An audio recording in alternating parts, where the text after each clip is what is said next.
the politics of niggering the N-word are complicated. If you imagine different political groups, each one of them probably has a number of minorities within it. And any person that speaks English, and most people that don't speak English, are familiar with at least this word because of Hollywood's use of it. So the politics of it are pretty much a myriad of complicating things. And that usually leads me to think, well, just nigger the N-word with pure love, because the politics of pure love cannot fail. But let's go ahead and reject that simplistic way of thinking and try and break this down a little bit. For the Democrats, they are actually quite conservative when it comes to many issues. So the niggering of the N-word may split them in a number of ways.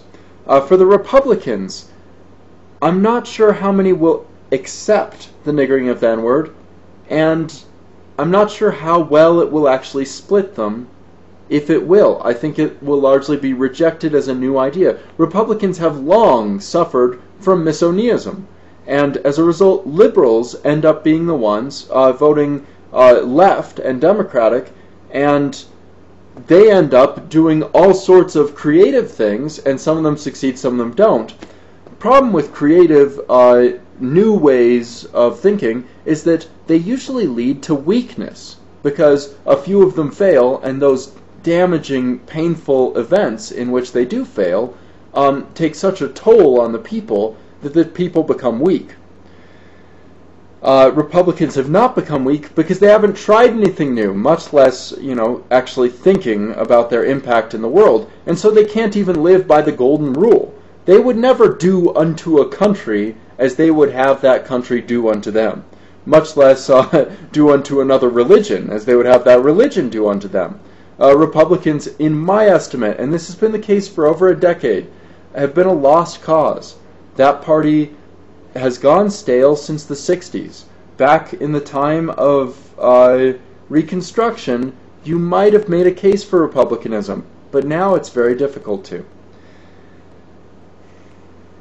But let's get outside of America, and let's discuss Britain.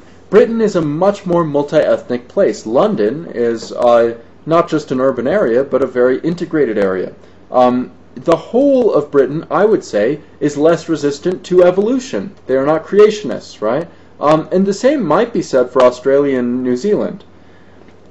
As a result, they're more easygoing on these matters. So this idea will only reach them if it's reached the pinnacles of success.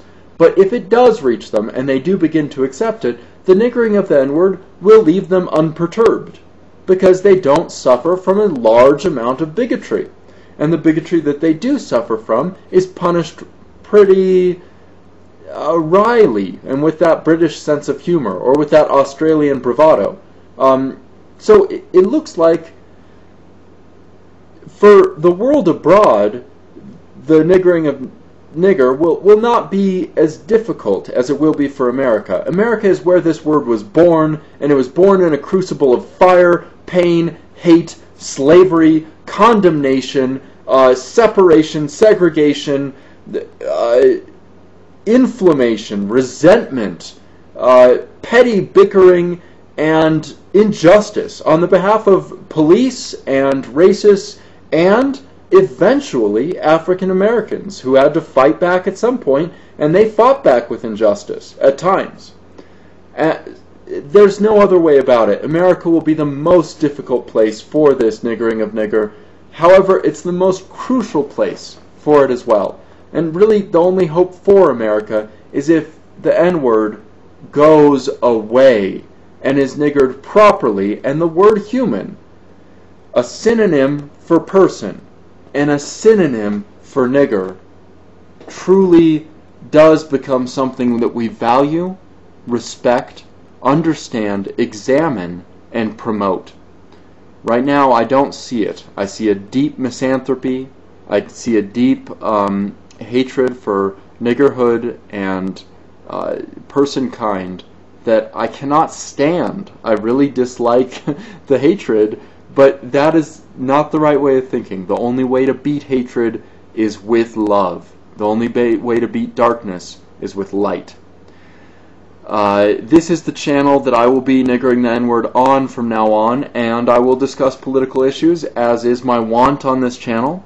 Thank you for joining me.